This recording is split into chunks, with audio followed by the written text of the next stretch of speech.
सरकारनं सगळ्याला बोलावं, परंतु महाराष्ट्रातल्या मराठा समाजाला सरसकट कुणबी प्रमाणपत्र आज आणि उद्या देण्याच्या ताकदीने हालचाली करून अधिवेशन बोलवावं. एक सरळ आणि साधा पर्याय आणि सोपा शेतीवर आधारित सगळ्यांना आरक्षण दिलेले 2004चा JRचा आधार घ्यावा. पुन्हा एकदा सांगतो, तुम्ही परत म्हणू नका सरकार की असं काय झालं. अर्धवट आम्ही घेणार नाहीत आणि ते पाऊल तुम्ही उचलू नका. धाराशिव इकडे असं पेटवा पेटवी किंवा काहीतरी घटना घडल्या, त्यानंतर तिकडे पुण्यामध्ये मुस्लिम एक दिवसाचं लाक्षणिक उपोषण करतात मराठ्यांसाठी. अशा स्थितीमध्ये ST सेवा मराठवाड्यातली पूर्ण कोलमडलेली आहे, बंद केलेली आहे. ज्या 2 जिल्ह्यामध्ये संचारबंदी आहे तिथं सोडून द्या, पण इतर ठिकाणी ST सेवा बंद आहे आणि त्याचा सर्वसामान्य लोकांना फटका बसतो आहे. तुम्ही त्या संदर्भात काही आवाहन कराल? त्यांना कोणी कोण करा सांगितलं ती भेकाड धावण्याची, त्यांना कोणी कोण करा सांगितलं दाना चालायचं होतं. कोण काय करत नाही, काय नाही. एखादं 1-2 मोकार धावणी असते ती काहीतरी ही करते, त्यांना काय व्हायचं. मराठ्यांचं आंदोलनच नाही. ते मराठ्यांनी सांगितलं तुम्ही बाहेर मी येऊ शकत ना. आम्ही सांगितलंच नाही तुम्ही बाहेर येऊन तुम्हीच लोक बसू राहिले, त्याला आम्ही का करू?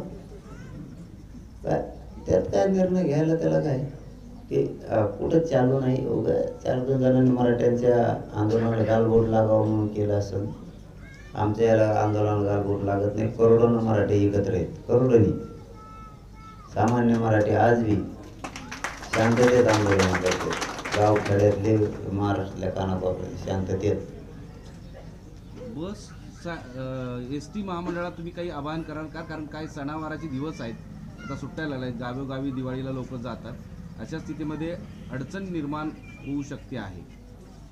नाही त्याने चलून द्यावं एसट्याला, त्याला चलून द्यायला पाहिजे ना. एसट्याचं कोण ते एसटीला कशाचं कोणी अडवत नाही, काय नाही. एवढं एखादा अर्ध्या जागेवर जे होते ते चालू असते. अहो त्यांनी ते एसटीकडे इतके कलाकार आहेत, तुम्हाला उदाहरण सांगतो. धोपटीला आम्हाला पोलिसांनी इथं आमचे डोके फुटले. एसटीला काही केलं का? तरी इथले शाळेतले येणार पोराची एसटी बंद होती. घेणं नाही देणं. बघा किती कला आहे ही. म्हणजे आंबड ते इकडं भांबेरी या मांडा बस होती. म्हणजे एसटीनं मार खाल्ला असता तर ठीक होतं बा. तिला 2-4 चापटे आणल्यात एसटीला. म्हणजे हल्ला आम्हाला आणि एसटी बंद झाली.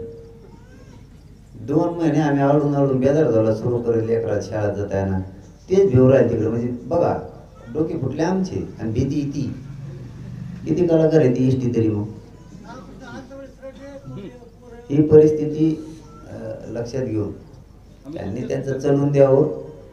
त्यांनी चलून दिल्या पाहिजे. तेच भीतेत त्याला आता आम्ही तरी काय करावं. मुख्यमंत्री काल राज्यपालाच्या भेटीला गेले होते, त्यानंतर स्वतः मुख्यमंत्र्यांनी आमदार आणि खासदारांना मुंबईला बोलवलेलं आहे. काय वाटतं, मोठ्या हालचाली होत आहेत? संध्याकाळी 6 वाजता बैठक आहे. आता 11ची 6 वर गेली. नाही सगळ्या आमदार खासदारांची त्यांच्या मुख्यमंत्र्यांनी बैठक बोलावलेली आहे आणि मंत्रिमंडळाची बैठक आता आहे. नाही ते चांगली गोष्ट आहे, पण मला एवढंच कळतं. मी पुन्हा एकदा जाहीर सांगतो, सरकारनं सगळ्याला बोलावं, परंतु महाराष्ट्रातल्या मराठा समाजाला सरसकट कुणबी प्रमाणपत्र आज आणि उद्या देण्याच्या ताकदीने हालचाली करून अधिवेशन बोलवावं. मी एवढं जाहीर सांगतो. बार 2 घंटे बोलत बसण्यापेक्षा एक सरळ आणि साधा पर्याय आणि सोपा शेतीवर आधारित सगळ्यांना आरक्षण दिलेले 2004चा JRचा आधार घ्यावा. 2001च्या कायद्याला अधीन राहून त्यानुसार मराठा समाजाला या 2023मध्ये आरक्षण द्यावं. 2001चा कायद्याचा आधार घेऊनच द्यावं हे मात्र सरकारनं लक्षात ठेवावं.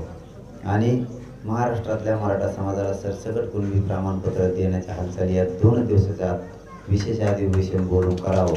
कारण मात्र आम्ही थांबायला तयार नाही. पुन्हा एकदा सांगतो, तुम्ही परत म्हणू नका सरकार की असं काय झालं. अर्धवट आम्ही घेणार नाहीत आणि ते पाऊल तुम्ही उचलू नका ही तुम्हाला हात जोडून विनंती आहे. धन्यवाद. Okay, thank you. आभारी.